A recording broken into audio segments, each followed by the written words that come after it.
Seamus, is he fit? And Amadou and Anna, is he fit as well? Seamus and Amadou have been on the grass. We'll make a decision on them.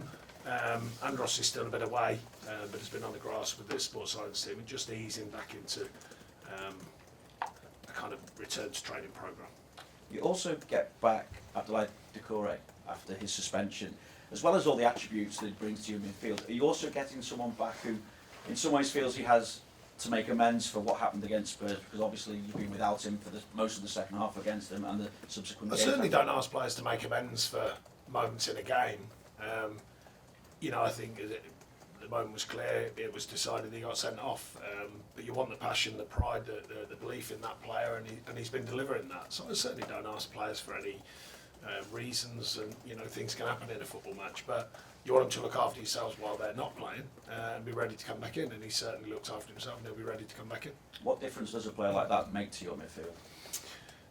There's no guarantees, but when we came here and he came into the side, and he did make a difference. Whether he's playing in sort of more like a 3 in there or more like the sort of pushed on of the 3 with the sort of number 10 role. He made it with his energy, with his application, scored, set up moments. Just a driving force behind a team unit. But we want the whole team to be like that. And he was the catalyst in certain games, and other players followed that. Now we want the other players to lead it and him play his part in it. Obviously, his availability is a positive. A point and a clean sheet at Palace is another positive. Dominic getting 90 minutes is a positive as well. At the same time, you've also slipped back into the bottom 3. So how do you balance the two negatives and the positives? Just realities. Always work on realities. Good to see Dom back out there, that's for sure. Got more minutes in than what we thought. The tempo of the game was slightly lower than some, so that we can allow that to happen. He felt good. Obviously, we monitored it during the game. And he's recovered from that well, from the physical idea of it and the recovery period. He looked sharp again today in training. The idea of a clean sheet away is always welcome, of course. Thought we could have took the game on a little bit more actually on the day, but work in progress, particularly away. A lot of noise about the away form for a couple of seasons here. And then the idea of the position in the league, as I've said a million times. Happy to bore you with it again. The league table's the one at the end of the season that counts. You have to monitor what's going on, but we can only monitor what we're doing. Results outside of us, as I've said a million times, if they come our way, brilliant. If they help you out, brilliant. But the way that we're trying to plan it is to help ourselves out and take care of business ourselves. And taking the game on, it comes into the thinking again this week, because Eddie spoke and he said the last couple of away games generally did not started the way they did at home to Spurs. I'd imagine that your aim is to ensure they don't get that opportunity to start in that way at Goodison Park as well. Well, they've turned into a good, very strong unit. You've seen that this season, from signing a lot of players in January, again in the summer, but also the good coaching, the good methods Eddie uses. I've always respected Eddie and what he's done and what he's continuing to do. So we know they're a good outfit, and that's been seen not only by what your perception is, but the league table and some of their performances. And if he's suggesting they haven't started as well, then that's something for them to worry about. We know we've got to start well in every game, and a lot so far since I've been here we have done. And we've got to continue that, but also add to it, and what I'm talking about, the consistency throughout a game. Because we've had strong periods in games when we haven't got our nose in front, we haven't taken chance, etc., etc. You've got to keep that consistent performance throughout the 90-odd minutes, 95 minutes or whatever, and I think that's still a work in progress, but we are looking to start well ourselves, of course. And ably supported by our fans. Eddie's also spoken about Anthony Gordon shutting out the noise at Goodison Park. I mean, he left pretty much the day before you were announced as Everton manager. But you've been able to glean exactly what went on. What reaction do you expect to Anthony Gordon? And do you also have to try and ensure that your players don't get caught up in any kind of noise around that as well? I don't see why they get caught up in any noise about it. I certainly am not. It was before my time here, so I don't really know too much about what's happened in the past, because we're trying to build a future. So, that player left, other players get a chance because of that player leaving, etc., etc. But I don't see why our players would be too worried about that than just focusing on the game. In terms of the pre-match routine, I believe there's a change as well. You're going to be arriving by the team bus. What's the thinking behind that change? Because I'd imagine it's something to do with the welcome that the fans are planning for the players. Yeah, it was well documented last season about it. The fan group, a couple of fan groups mentioned about it this season. I've got a massive respect for them because purely from what I've seen, what I've heard from the fans home and away since I've been here. So, they wanted to help play their part if that can make a difference. Beyond that, we want the team to play their part. Obviously, we're looking for the team to make a difference. But if the fans can continue the support they have done, which has been fantastic, then we respect that totally. Have you seen pictures of that welcome at Goodison Park I this have. season? What do you make of it? Well, I wasn't here, but I think the atmosphere, or helps to create an atmosphere, sorry. But like I say, the focus remains on the whistle blowing, because that alone can't win you a game.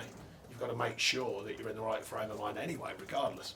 But if the fans can help play their part in that, then that's part of it. Every little bit, I suppose. I just wonder as well, is something that plays a part in a recognition as to how important this game is. I know every game is important, but obviously I'm talking from a perspective that time is in essence.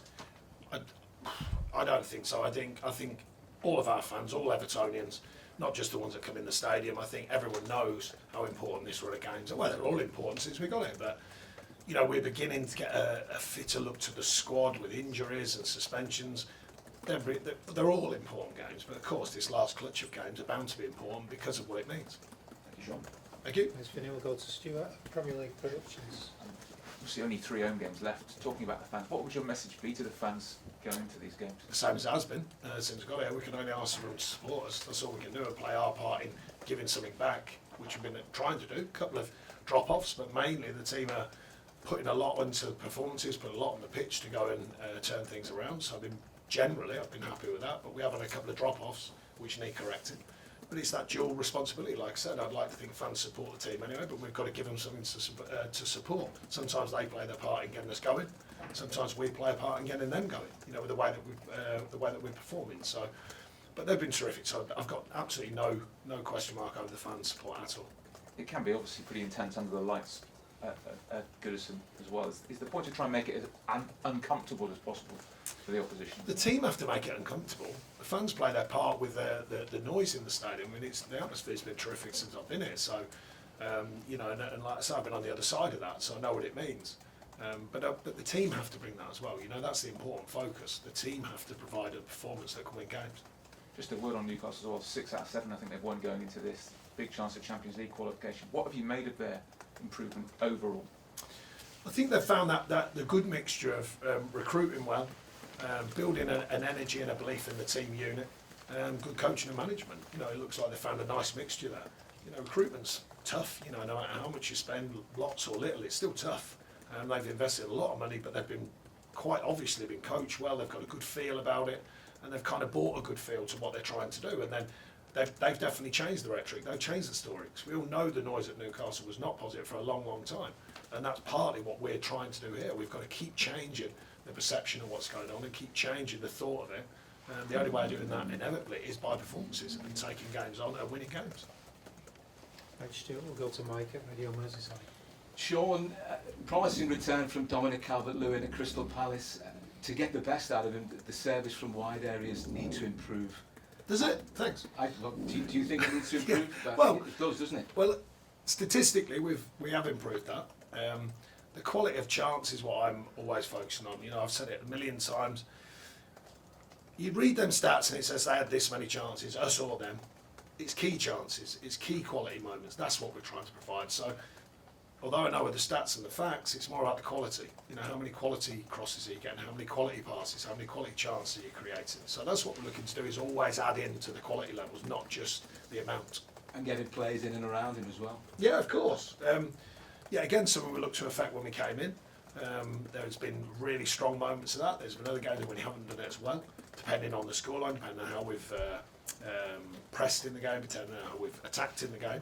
A lot more goes into it than literally just finding their moments. But Dominic's history suggests he'll play his part in that. And he looked, for somebody who'd been out a while, I thought he looked pretty good physically down at Palace. A couple of down days and some recovery days. And I think you'll see another step on from Dom again. With 6 games to go, it's sort of seized the daytime, isn't it? Have you had to sort of re-emphasise that to the players? Because I know, particularly in the games at Goodison, the majority of the time you've had that, but there have been, and you've mentioned it, there have been drop-offs second half against Fulham, when Fulham scored. That just can't happen anymore, can it? Well, I don't think it should happen anyway, but it does. No, I think that's probably the only glaring one since I've been here. So I overthink one half, but it was a costly half, of course.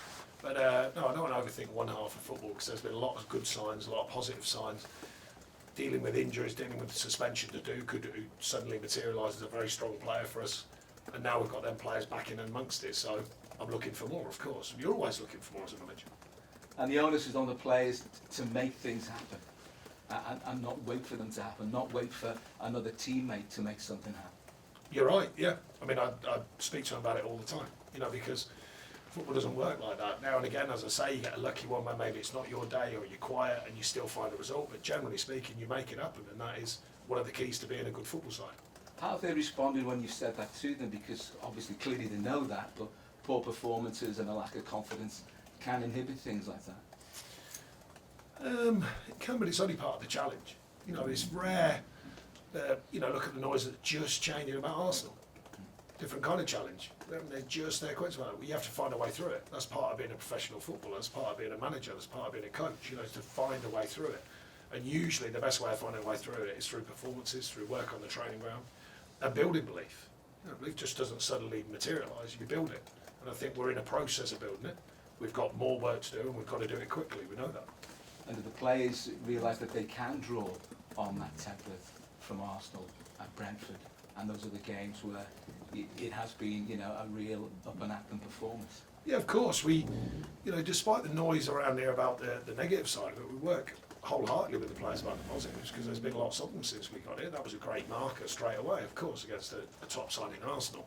And re-enhances that, the ideas and the principles and how we work, and the group's ownership of that. And there's been a lot of work on that, and we, like I say, we stepped away a couple of times. You can argue the fact of injuries, suspensions, but I want the whole group mentality to be like that. You know, if there is an injury, it should be a chance for someone else to come in. It should be a chance for them to lay down a marker. So we want that mentality. Somewhat getting better, somewhat getting stronger, still work to be done.